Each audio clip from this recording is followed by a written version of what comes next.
সাহাবায়ে কেরামেরা নবীজির প্রতি যেমন ঈমান আনছে তুমিও ঠিক তেমন ঈমান আনো বাবাজি। আল্লাহর নবীজির একজন সাহাবী নামটি হলো তার হযরত জাবের। হযরত জাবের রাদিয়াল্লাহু তাআলা আনহু নবীজির একজন প্রিয় সাহাবীর মধ্যে অন্যতম সাহাবী ছিলেন।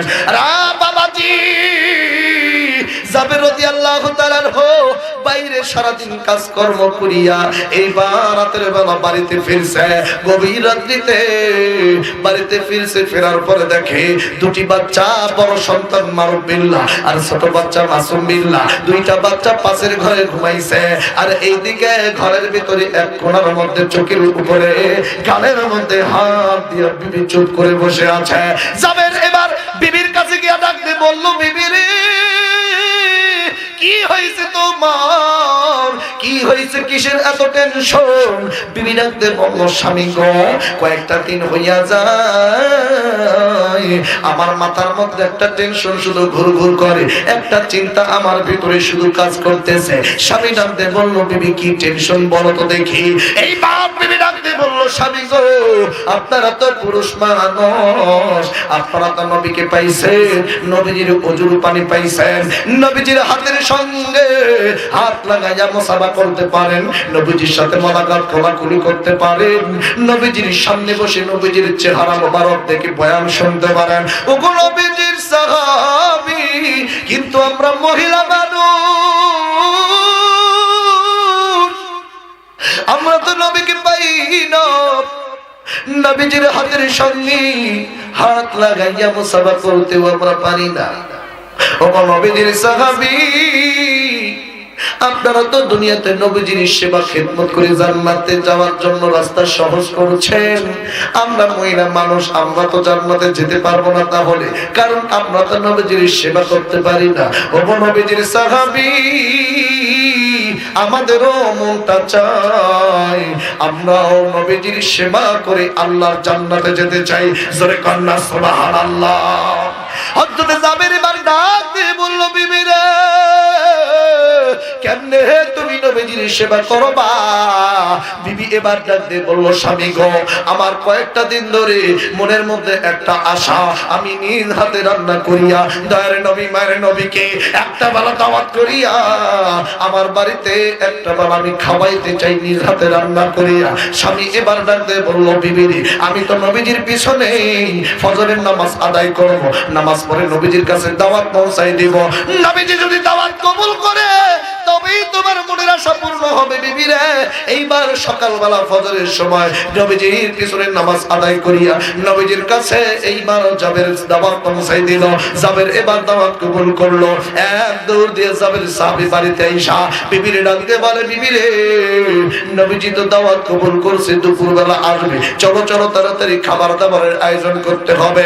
বিবি ডাকতে বলল, স্বামী গো ওই যে বকরিটা ছাগলটা জবাই করে দাও, গোশতগুলো রেডি কইরা দাও, রুটি করব আর বকরির গোশত দিয়ে নবীজিকে দাওয়াত খাওয়াবো।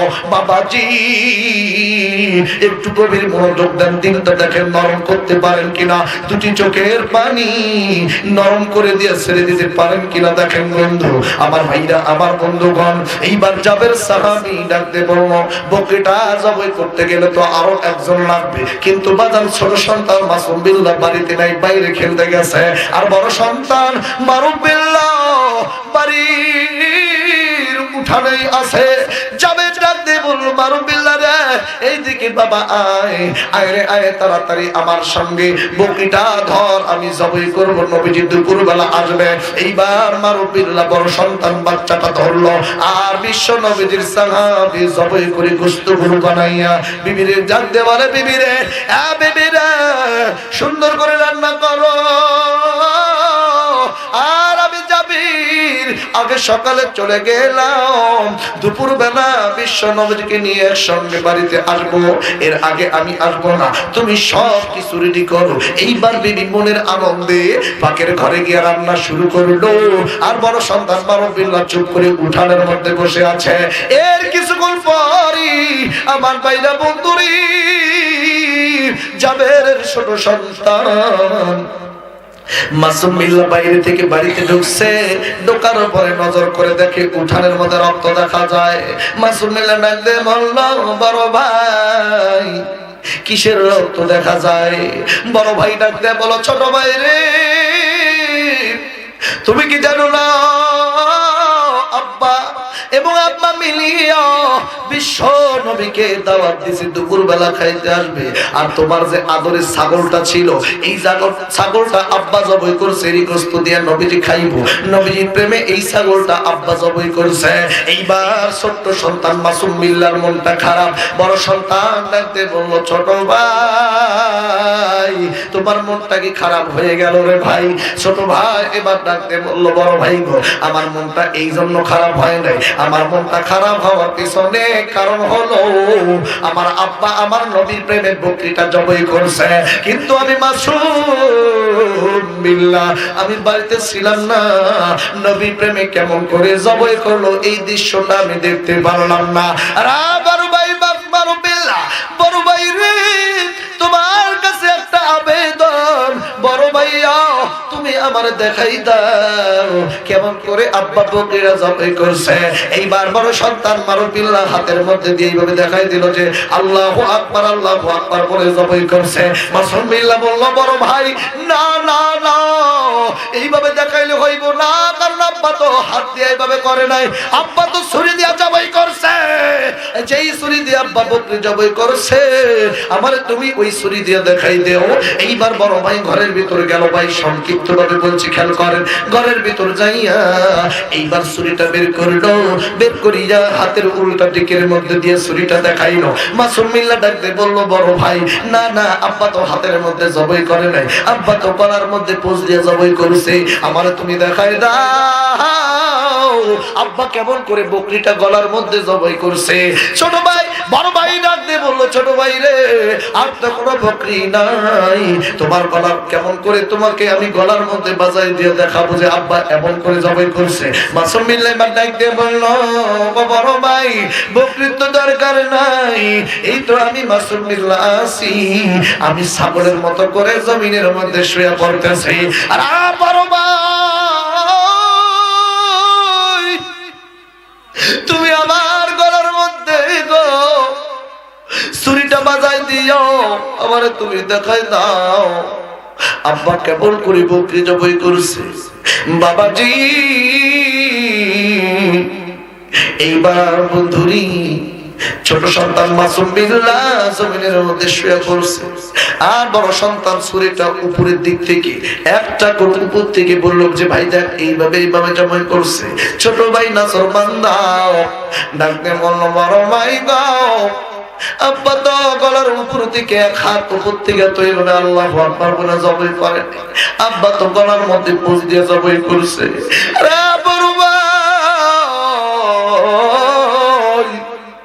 তুমি আমার গলার মধ্যে বাজাই দিয়ে দেখাই দাও গো আব্বা কেমন করে বকরিটা জবাই করছে।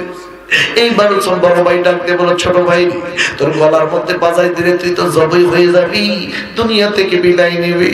ছোট ভাই ডাকতে বলো, বড় ভাই আমার গলার মধ্যে বাজাই দিয়ে দেখাই দাও, এতে যদি আমি জবাই হইয়া যাই, এতে যদি আমি দুনিয়া থেকে বিদায় নিই। আর শুনে করে বড় ভাই আমি আমার প্রেমের নবী তার নবী, আমি আমার মায়ের নবীর প্রেমে আমি শহীদ হয়ে যাব। জোরে কোন সুবহানাল্লাহ। এইবার বড় ভাই বলল, না না পারবো না। ছোট ভাই ডাক দিয়ে বলল, না ছাড়বো না, দেখাইতে হইব। এই যে না না বলতে বলতে যুদ্ধের ময়দানে ছুরি বন্ধু ধারালো ছুরি ছিল, গলার উপরে ধরে না না বলতে বলতে হঠাৎ করে ছুরিটা গলার মধ্যে লেগে যায়। আমার ভাইরা আমার বন্ধুরি গলাটা কচি ছিল, যুদ্ধের ধারালো ছুরির যখন আঘাত লাগছে গলাটার মধ্যে লাগার সঙ্গে সঙ্গে গলার রক কেটে যায়, গলার অর্ধেক পৌঁছায়া যায়। বন্ধুরি রক্তগুলো ফিনকি দিয়ে বের হতে থাকে, রক্তগুলো গড়িয়ে গড়িয়ে যাচ্ছে পাকের ঘরে রান্না ঘরের দিকে। মা জানানি পাকের ঘরের মধ্যে রান্না করছে মনের তৃপ্তিতে নবী আইব, আমার দয়ার নবীজি আজকে আসবে তৃপ্তি সহকারে, আবার মনের আশা তারে খাওয়াবো। এমন সময় বাবাজি পাকের ঘরে চিপার দিকে মা নজর করে দেখে রে কুলতে থেকে যেন তাজা রক্ত আহি। মা চিন্তা করলো, আল্লাহ স্বামী তো আমার সেই কোন সকালবেলা বকরি জবাই করেছে, তাজা রক্তটা তখন থাকার কথা না আল্লাহ গো, কিন্তু এই তাজা রক্ত কোন কই থেকে আহে। এইবার মা রান্নাঘর থেকে মাথাটা বের করে দিয়ে নজর করে দেখে রে বড় সন্তান মারবিল্লাহ হাতের মধ্যে ছুরি নিয়ে আছে, ছুরি দিকে রক্ত টপ টপ করে পড়তেছে। আর ছোট সন্তান রাসূলুল্লাহ গো জমিনের মধ্যে হাত পা করে নাচাইতে নাচাইতে গলা কাটা মুরগির মতো দুনিয়া থেকে বিদায় নিচ্ছে। মা ডাক দিয়ে বলল, মারবিল্লাহ রে কি করলি, নিজের ছোট আপন ভাইটার এইভাবে জবাই করলি? মারবিল্লাহ বলে, মা গো আল্লাহর নামের কসম করি গো বলি মা, আমি নিজের ইচ্ছায় জবাই করি নাই, তোমার সন্তান বারবার জবাই করতে বলে, সে নাকি জবাই হলে নবীর প্রেমে সে নাকি শহীদ হয়ে যাবে, শহীদের মর্যাদা পাবে, আমি তার বড় জবাই করব না গো মা। মনের অজান্তে ছুরিটা গলার মধ্যে লেগে যায়। ও মা আমার তুমি ভুল বুঝো না, আমি কিন্তু ইচ্ছা করে জবাই করি নাই। এইবার মা কাছে গাইতে ছুরিটা হাত থেকে ফেলায়, মারবিল্লাহ একটা দৌড় মেরে বাড়ি থেকে বের হয়ে যায়। এইদিকে মা বড় সন্তানের লাশটার কাছে এসে একবার লাশটার দিকে তাকায়, আরেকবার আল্লাহর দিকে তাকায়, আসমানের দিকে তাকায়, ডাক দিয়ে বলে, আসমানের মালিক গো, ওগো আল্লাহ, আমার আজকে বাড়িতে দয়ার নবী, মায়ার নবী, প্রেমের নবী দুনিয়া আমার বাড়িতে আজকে সর্বপ্রথম আসবে, আমার মনের আশা নবীকে আজকে দাওয়াত খাওয়াবো, কিন্তু আল্লাহ গো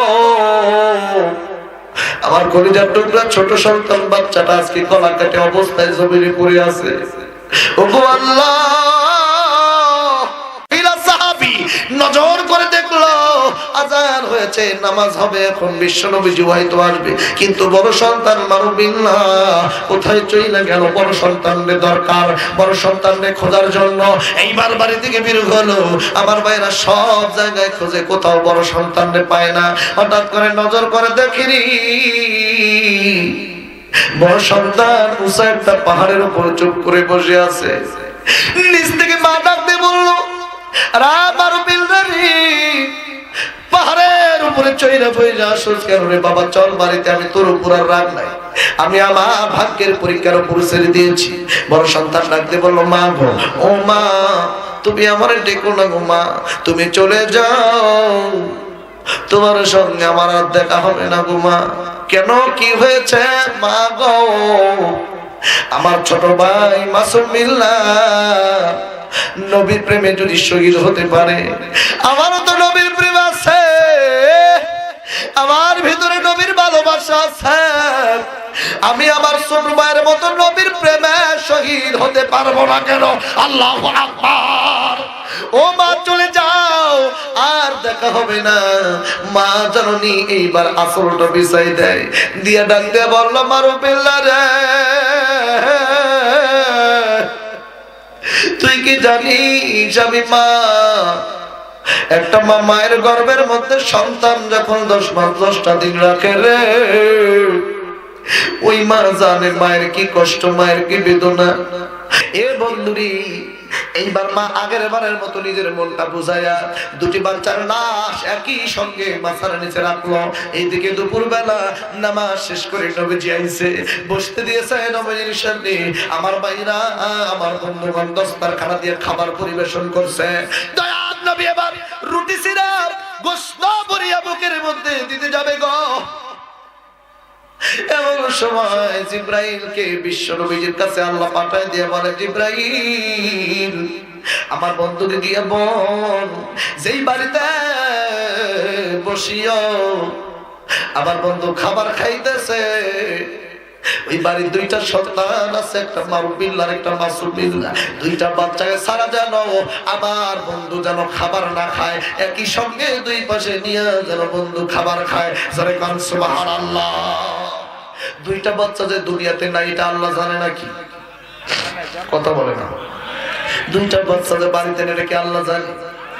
জানে। তারপর আল্লাহ আমার একসঙ্গে নিয়ে খাবার খাওয়ার কথা বললো, অথচ মৃত্যুর মালিকও যে, মৃত্যুর মালিক তো আল্লাহ। আল্লাহ মৃত্যু দিছে, আল্লাহ আমার একসঙ্গে খাবার খাইতে বলে। আসলে বন্ধু এর মধ্যে একটা গোপন রহস্য আছে না নাই? আর একটু জোরে বলেন, আছে না নাই?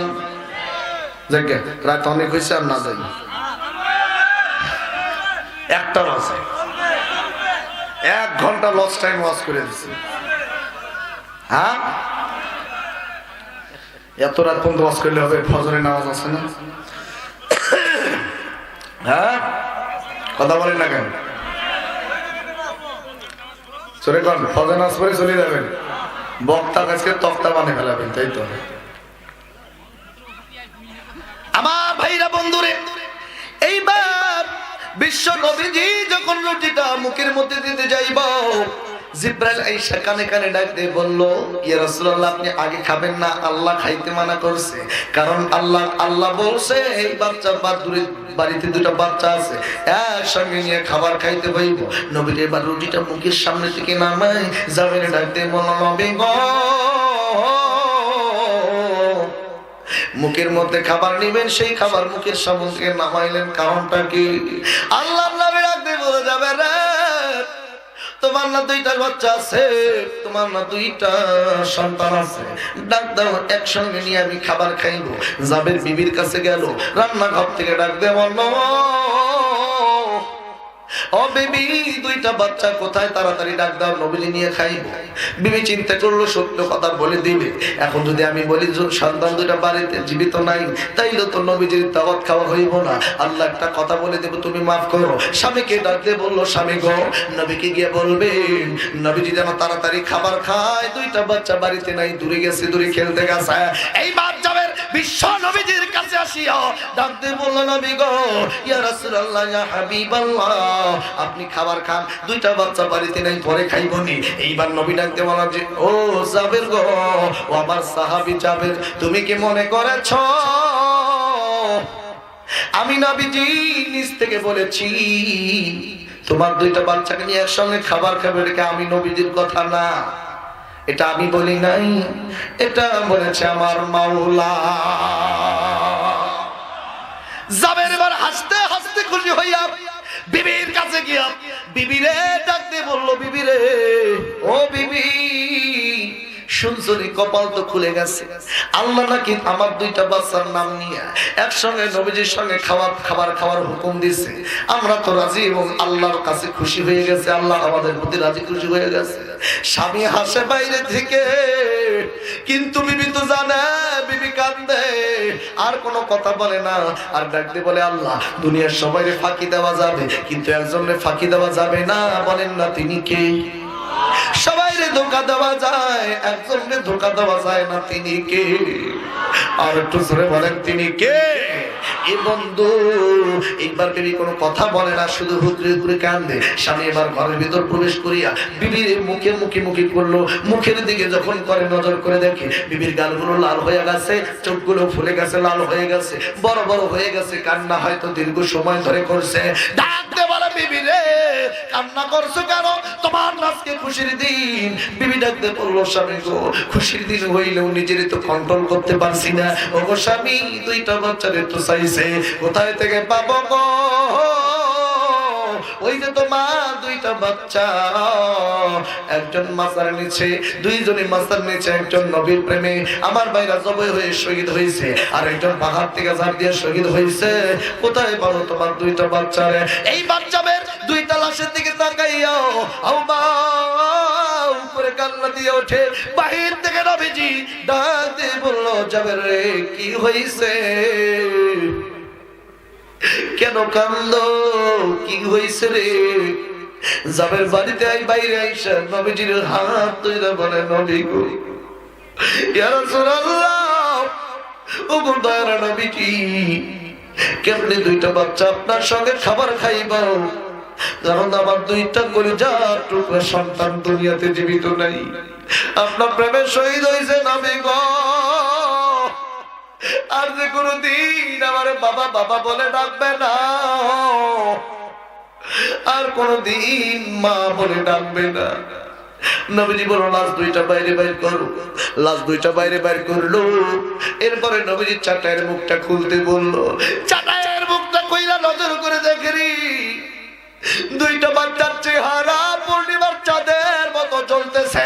আল্লাহু আকবার। নবীজি এইবার লাশ দুইটার দিকে দেখে নিজে উকরে উকরে কাঁদতে কাঁদতে আল্লাহরে কয়, আল্লাহ গো, আমি জানি না দুইটা বাচ্চার একসঙ্গে নিয়ে খাবার খাইতে কেন বলছো। ওগো আল্লাহ, তুমি তো মৃত্যু দিছো, তুমি তো উঠাই নিছো, তুমি খাবার খাইতে বললা। আমি জানি না, কিন্তু আমি তোমার বন্ধু মুহাম্মদ। ওগো আল্লাহ, আমি তোমার এত কাছে গিয়েছিলাম, আর সে আজিমে তোমার কাছাকাছি দিদার করেছি, সাক্ষাৎ করেছি। আমি তোমার বন্ধু, তুমি আমার বন্ধু। আমি নবীজি তোমাকে একটা কথা বলবো গো আল্লাহ, এই মুহূর্তে দুইটা বাচ্চার সঙ্গে আমি খাবার খাইতে চাই। আল্লাহ গো,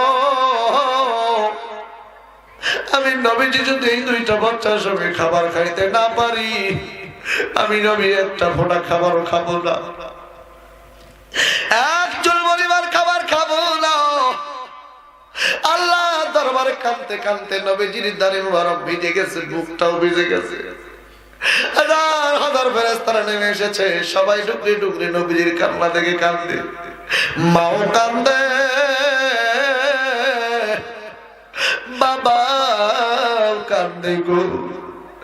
নবীজি কাঁদতে কাঁদতে আল্লাহ দরবারে দোয়া করিয়া, আমার ভাইরা আরো লম্বা কিছু ইতিহাস বলার সময় নেই, সংক্ষিপ্ত করে দিচ্ছি। আল্লাহর কাছে দোয়া করিয়া এইবার দুটি হাত দিয়ে দোয়া করে চোখের পানি মুছিয়া দুইটা আঙ্গুল দুইটা বাচ্চার দিকে দিয়ে বলে, ও জাবের দুইটা সন্তান, মারু বিলা মাসুম বিল্লাহ রে, এ বাবা আসি, তোরা আমার ছোট্ট দুইটা আশিক, এ আশিক বন্ধু, তোরা উঠাই, তোদেরকে ছাড়া আমি নবীজি একটা ফোঁটা খাবার খাবো না, একটা ফোঁটা পানিও মুখে দিব না। আমি নবীজি তোদের সঙ্গে খাবার খাইবো। একবার ডাকছে, দুইবার ডাকছে, তিনবার ডাকছে, তিনবার ডাকতে দেরি দুইটা বাচ্চাও মৃত বাচ্চা জীবিত হইয়া আমার দয়ার নবীজির পাশে দুই আশিক বৈশা গেছে। জোরে কোন সুবহানাল্লাহ। ত্রিভুবনের প্রিয় মুহাম্মদ রহমাতুল লিল আলামিন নবী, কোরআনে প্রমাণ, আশিক বিনে কে বুঝিবে আমার প্রেমের নবীর শান, উম্মত বিনে কে বুঝিবে আমার উম্মত নবীজির নাম। নবী আমার মদিনার বুলবুল, আমার আল্লাহ প্রেম করিয়া নামটি দিলেন হাবিবে রাসূল। আল্লাহু আকবার। নবী আমার মদিনার বুলবুল, আমার আল্লাহ প্রেম করিয়া নামটি দিলেন হাবিবে রাসূল। ওই নবীকে দুঃখ দিলে, ওই নবীকে না মানিলে থাকবে না ঈমান, আশিক বিনে কে বুঝিবে আমার প্রেমের নবীর শান, উম্মত বিনে কে বুঝিবে আমার দয়াল নবীর শান। লা ইলাহা, আরো জোরে লা ইলাহা, একসঙ্গে বলেন লা ইলাহা, লা ইলাহা ইল্লাল্লাহ মুহাম্মাদুর রাসূলুল্লাহ।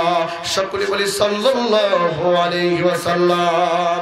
আমার ভাইরা, আমার বন্ধুগণ, খুব মনোযোগ দেন।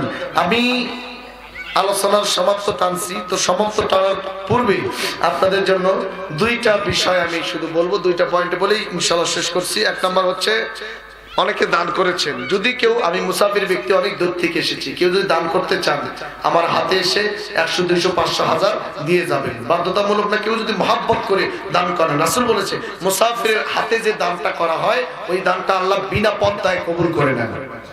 সুবহানাল্লাহ। দুই নাম্বার,